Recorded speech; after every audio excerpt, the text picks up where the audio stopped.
Hi, I'm Harry Gregson-Williams. In collaboration with Universal Production Music, we've created a series of albums called Scored by Harry Gregson-Williams. I'm excited about the collaboration between Universal Production Music and myself, because the production music is something that I've really not contributed very much to over the last 20 or 30 years. Never has someone come to me and said, let's make a series of records with your name on it. So, I mean, that was really exciting. I would be sent a script in pre-production, so I'd know what we're dealing with. But typically a director would send me his first cut around about his director's cut, which might be 10 weeks into post-production, depending on the size of the film. Ridley Scott, for instance, likes to share whatever he's got, even if it's nowhere near the finished film, quite early. So I'm able to start work and start thinking, start getting a concept for what I'm going to do. And sometimes one's brought in quite late, and for whatever reason. Perhaps the filmmakers haven't focused on music yet.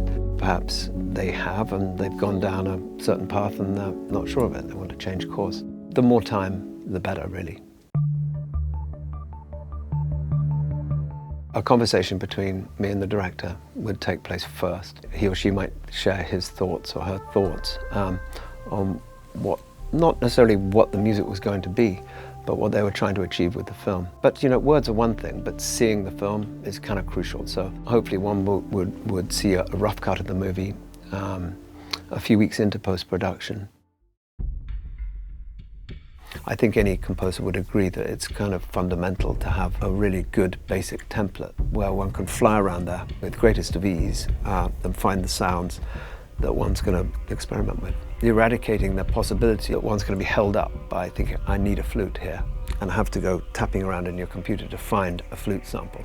So on top of the obvious things like choral samples and orchestral samples, I have over the years cultivated a custom audio folder, which is kind of an amalgamation of my time in scoring film and TV. But at the end of each project, we tend to go into those things and cut up various bits that really worked, house them on a custom audio folder, so that I'm not reusing them. I wouldn't, in my next project, just pull that 4-bar pattern up and think that was fine.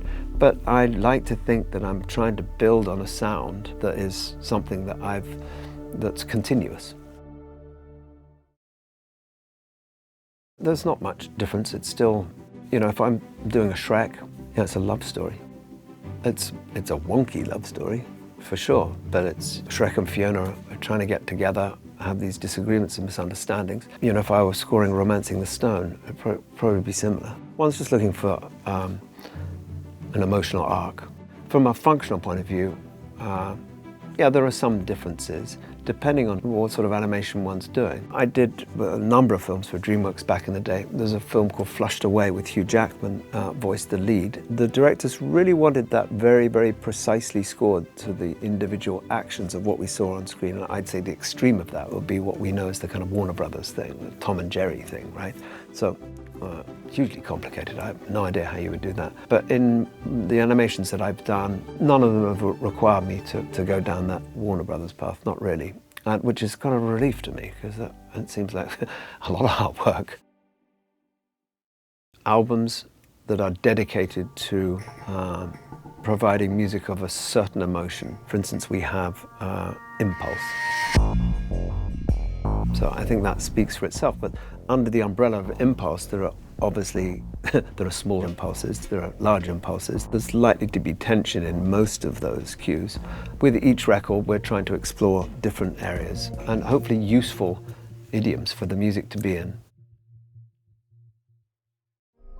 I hope this will be incredibly useful for the editor. So me as a film composer, in any given film score, I'm probably tapping into many, many different emotions over the course of that score. We've tried to provide that with this library instead of being specific about the instrumentation of it. So we might have called one record Pizzicato or something. We've been more specific about the emotion that we're trying to impart. And that made more sense for me as a film composer.